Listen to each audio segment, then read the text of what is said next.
আবাস যোজনার প্রথম কিস্তির টাকা পাবার পরেই উপভোক্তারা বিপদে পড়ে গেলেন, যাকে এক কথায় বলে হাটে হাড়ি ভাঙা। যে কারণে শুরু হলো পুলিশ এবং বিডিও অফিসের যৌথ এনকোয়ারি।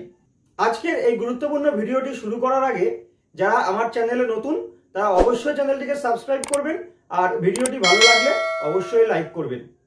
তো চলুন শুরু করি আজকের এই ভিডিওটি। যখন আপনাদের বাড়িতে প্রথমবার সার্ভে হয়েছিল তখন কিন্তু আপনারা একটা কাঁচা বাড়ি দেখিয়েছিলেন, যেই বাড়িটা দেখিয়ে আপনারা প্রথম কিস্তি 60,000 টাকা পেয়ে গেছেন। কিন্তু আপনাদের মধ্যে অনেকেই এমনটা করেছেন, আপনাদের পাকা বাড়ি থাকা সত্ত্বেও আপনারা একটি কাঁচা বাড়ি দেখিয়ে প্রথম কিস্তি 60,000 টাকা পেয়েছেন। সেই 60,000 টাকা দিয়ে আপনারা কেউ বাড়ি নির্মাণ করলেন না। তারপরে আপনাদের একটি পাকা বাড়ি থাকা সত্ত্বেও আপনারা সেই বাড়ির সাথে একটা ছোট্ট রান্নাঘর করলেন, অথবা কেউ তৈরি করছেন সিঁড়িঘর, কেউ আবার তৈরি করেছেন একটা পাঁচিল, কেউ আবার দোকান ঘর তৈরি করছেন। তো এই রকম ধরনের যারা তৈরি করছেন আমি তার কিছু নমুনা আপনাদেরকে আজকে দেখাবো। সার্ভের সময় এই বাড়িটিকে দেখানো হয়েছিল এবং যেহেতু বাড়িটির অবস্থা খুবই খারাপ সেই হিসাবে ইনি কিন্তু প্রথম কিস্তির টাকা পেয়ে গেছে। পাওয়ার পরে দ্বিতীয় কিস্তির এনকোয়ারিতে দেখা গেল ওনার অলরেডি এই বাড়িটি আছে এবং তার পাশে দেখুন উনি ছোট্ট একটা বাড়ি তৈরি করেছে। এরপর দেখুন এই যে মুলিবাসের বেড়ার তৈরি একটা বাড়িকে সার্ভের সময় দেখানো হয়েছিল, কিন্তু ওনার অ্যাকচুয়ালি দ্বিতীয় কিস্তি টাকা ঢোকার পরের এনকোয়ারিতে দেখা গেল এরকম একটা লিন্টেল লেভেল এত সুন্দর বড় একটা বাড়ি কিন্তু আগেই তৈরি করা ছিল। এরপর এই বাড়িটার অবস্থা দেখুন, এটাকে সার্ভের সময় দেখানো হয়েছিল ওপরে টালির চাল, তো ইনি ঘর পাওয়ার যোগ্য সেই হিসাবে সার্ভে হয়েছে, প্রথম কিস্তির টাকাও পেয়েছে। টাকা পাওয়ার পর দেখা গেল যে উনি শুধুমাত্র একটা পাঁচিল তৈরি করেছে, দেখুন শুধুমাত্র কিন্তু একটা পাঁচিল তৈরি করে রেখেছে। এরকম ধরনের অনেক অভিযোগ আসার পরেই কিন্তু পুলিশ এবং বিডিও অফিসের যৌথ এনকোয়ারি শুরু হয়েছে। আপনারা যারা এই রকম ধরনের বাড়ি নির্মাণ করছেন তারা কিন্তু এরপর বিপদে পড়ে যাবেন, কারণ আপনারা ঘরের টাকা পাবার আগে কিন্তু একটা ফর্মে সই করে আপনারা জানিয়েছিলেন যে আপনাদের কোনো পাকা বাড়ি নেই। সেই ফর্মটি আমি আরেকবার আপনাদেরকে দেখিয়ে দিচ্ছি।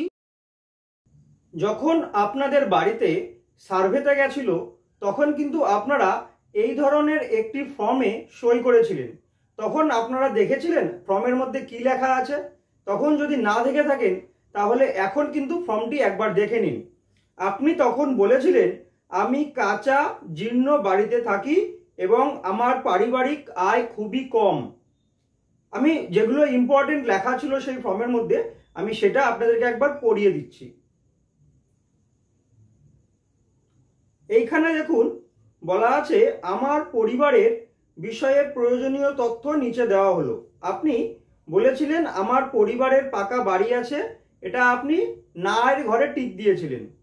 তারপরে বলেছিলেন আমার পরিবারে মোটর চালিত 3 বা 4 চাকার গাড়ি আছে, সেখানেও নায়ের ঘরে টিক দিয়েছিলেন।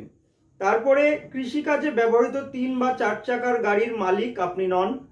তারপরে আপনার পরিবারের সরকারি কর্মচারী কোনো সদস্য নেই। এইসব অতটা ইম্পর্টেন্ট না, যেটা সব থেকে বড় ইম্পর্টেন্ট আপনি বলেছিলেন যে আপনার পরিবারে কোনো পাকা বাড়ি নেই। তারপরে দেখুন আপনি এখানে ঘোষণা করেছিলেন আমি এত দ্বারা ঘোষণা করছি যে উপরের উল্লিখিত সমস্ত তথ্য আমার জ্ঞান মতে সম্পূর্ণ সত্য এবং কিছুই গোপন করা হয়নি। যদি ওপরে দেওয়া তথ্যের কোনো তথ্য যাচাইকরণের পর্যায়ে মিথ্যা বলে প্রমাণিত হয় তাহলে উপযুক্ত কর্তৃপক্ষের দ্বারা এই ধরনের ক্রিয়াকলাপের জন্য আমাকে দায়ী করার পাশাপাশি আমার আবেদন বাতিল করা হবে এবং আমার বিরুদ্ধে আইনি ব্যবস্থা নেওয়া হবে। এইটা বলে কিন্তু আপনি যে আবেদনকারীর যে স্বাক্ষর আছে এখানে আপনি কিন্তু সই করেছিলেন। তারপরেও কিন্তু আপনি সরকারকে ভুল তথ্য দিলেন। আপনার বাড়িতে প্রথম কিস্তির টাকা পাওয়ার পরে যখন এনকোয়ারিতে গেল গিয়ে দেখলো আপনার অলরেডি একটা পাকা বাড়ি আছে, আপনি তার সাথে অ্যাডজাস্ট করে একটা ছোট্ট ঘর করছেন। কিন্তু আপনি প্রথমে একটা ভাঙাচোরা ঘর দেখিয়ে ঘরের টাকা নিয়েছেন। এই কারণে কিন্তু সরকার আপনার বিরুদ্ধে আইনি পদক্ষেপ নিতে পারে, যার জন্য আমি অলরেডি দেখিয়ে দিয়েছি যে পুলিশ এবং বিডিওর যৌথ এনকোয়ারি কিন্তু শুরু হয়ে গেছে। এই কারণে কিন্তু আপনারা বিপদে পড়তে পারেন। যারা এখনো এইরকম সমস্যায় পড়েননি তারা কিন্তু এই সমস্যায় আগামী দিনে পড়তে পারেন। আপনাদেরকে সতর্ক করার জন্যই এই ভিডিওটি বানানো হয়েছে। ভিডিওটি ভালো লাগলে অবশ্যই লাইক, কমেন্ট, শেয়ার করে সবাইকে জানিয়ে দেবেন। আজকের মতো এখানেই শেষ করছি। নতুন ভিডিও নিয়ে খুব শীঘ্রই ফিরে আসবো।